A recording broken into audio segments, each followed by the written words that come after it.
Jadi asam lambung GERD dan SIAD itu meskipun sudah sembuh bertahun-tahun misalnya, tapi kok masih kambuh ya. Jadi bisa total nggak sih sembuhnya asam lambung itu? Aku juga pernah tanyakan sama dokter. Asam lambung itu sebenarnya dari pola hidup kita, pola pikir kita, dan juga pola makan. Jadi tergantung dari individu masing-masing.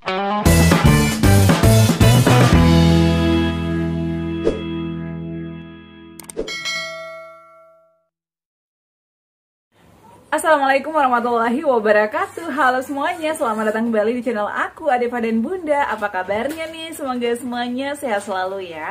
Senang sekali rasanya di video kali ini aku kembali menyapa kalian ya. Mohon maaf kalau pertanyaan-pertanyaan kalian dijawab ya. Kemarin aku sibuk banget ya, ada acara di sekolah anak aku, juga aku ada acara lain ya. Jadi mohon maaf, insya Allah aku akan selalu buatin video sesuai dengan pertanyaan kalian. Kalau nggak sempat dibalas di kolom komentar ya. Jadi pastikan kalian selalu nonton video aku ya sampai selesai.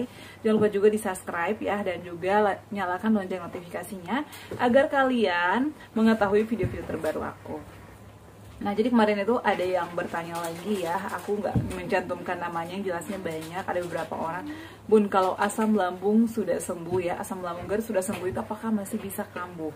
Nah, jadi kan kemarin itu aku pernah ya beli kue tiaw malam-malam, karena pada saat itu aku itu habis gosok dan kelaparan di malam hari jam 11-an, dan aku langsung beli kue tiaw. Dan ada beberapa orang yang komen di sana, apakah asam lambung GERD bisa kambuh meskipun sudah sembuh? Bisa ya. Jadi aku itu juga pernah ngalamin hal yang sama seperti yang kalian rasakan saat ini ya. Aku asam lambung ya, GERD, anxiety, dan aku ada anxiety psikosomatis. Jadi memang banyak banget sensasi, dan kita nih sebagai pejuang asam lambung GERD meskipun sudah sembuh harus hati-hati ya, karena asam lambung itu bisa kambuh kapan saja, di mana saja, tergantung dari kita. Asam lambung bisa sembuh nggak sih, Bun? Kalau kata dokter sih bisa sembuh. Itu tergantung dari pola hidup kita, pola pikir, dan juga pola makan, dan tentunya juga jangan lupa olahraga. Nah, jadi aku tuh saat ini sudah sembuh, sudah membaik, jadi sudah bisa makan apa saja ya. Alhamdulillah udah normal lagi beraktivitas, aku bersyukur banget. Dan saat ini juga aku tetap masih memantang beberapa makanan ya, seperti pedas, soda, kemudian kafein aku udah stop banget ya. Kemudian yang asam-asam, dan aku itu kalau misalnya mau nyobain makanan pantangan ya, seperti gorengan, nasi goreng, dan yang lain-lain yang dulunya aku hindari banget, itu aku mencobanya sedikit aja. Jadi jangan berlebihan. Jadi jangan mentang-mentang asam lambungnya sudah nggak ada sensasi atau sudah membaik, jadi biasanya itu balas dendam. Itu adalah rata-rata pejuang asam lambung. Kan biasanya kalau misalnya yang kena asam lambung itu kan mantang makanan ya berapa bulan ya, apalagi kalau misalnya pasca endoskopi seperti aku. Pada saat itu aku hampir 3 bulanan lah ya konsumsi obat, dan juga aku menerapkan 3P.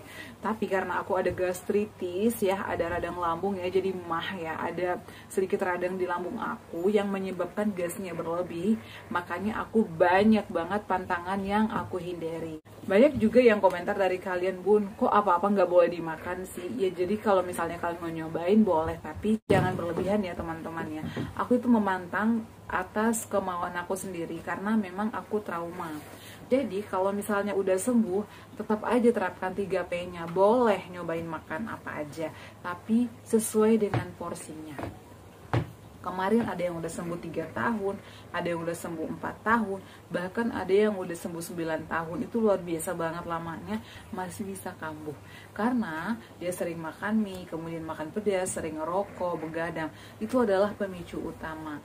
Kemudian tidak menerapkan olahraga juga. Jadi makanya aku selalu menyarankan, aku tuh nggak pernah ngelarang siapapun ya, karena aku punya pengalaman. Aku tuh bukan dokter, jadi kalau misalnya mau nanya, dok boleh makan ini nggak, makan ini nggak, kalian nanyain ke dokter. Tapi aku tuh share berdasarkan pengalaman aku ya teman-teman ya, karena aku juga berjuang 2 tahun lebih ya, hampir 3 tahun, dari 2019 sampai ya 2022 ya, hampir pertengahan aku baru bisa merasakan pemulihan ya secara perlahan-lahan. Alhamdulillahirrahmanirrahim. Dan saat ini aku udah bisa beraktivitas lagi. Jadi aku tuh makan kue tiaw, makan nasi goreng saat ini. Tapi kalau misalnya mie ya, mie itu kan gampang begah kita ya, dan susah dicerna. Jadi kalau bisa, meskipun kalau udah sembuh, kalau bisa dikurangi ya, atau hindari mie. Banyak kok makanan lain yang bisa diganti dengan bihun misalnya, atau kue tiaw. Kalau mie itu kan terbuat dari tepung-tepungan ya, jadi kalau kalian mau nyobain boleh-boleh aja sih, tapi intinya jangan berlebihan. seperti itu ya. Kemudian kalau misalnya masih sering kambuh, ya harus berjuang lagi dari awal. Aku itu daripada aku berjuang dari awal lagi, mendingan aku menerapkan 3P-nya dari sekarang ya. Meskipun aku udah membaik nih, tapi aku nggak serta-merta makan apa aja yang aku mau, makan sepuasnya aku. Biasanya ya balas dendam karena bertahun-tahun nih nggak makan pedas, bertahun-tahun nih nggak makan asam, bertahun-tahun nih nggak makan gorengan, nggak makan ini itu. Jadi waktunya ini buat balas dendam. Itu bisa kambuh kok ya. Jadi kalian hati-hati, jangan sampai menyesal di belakang ya.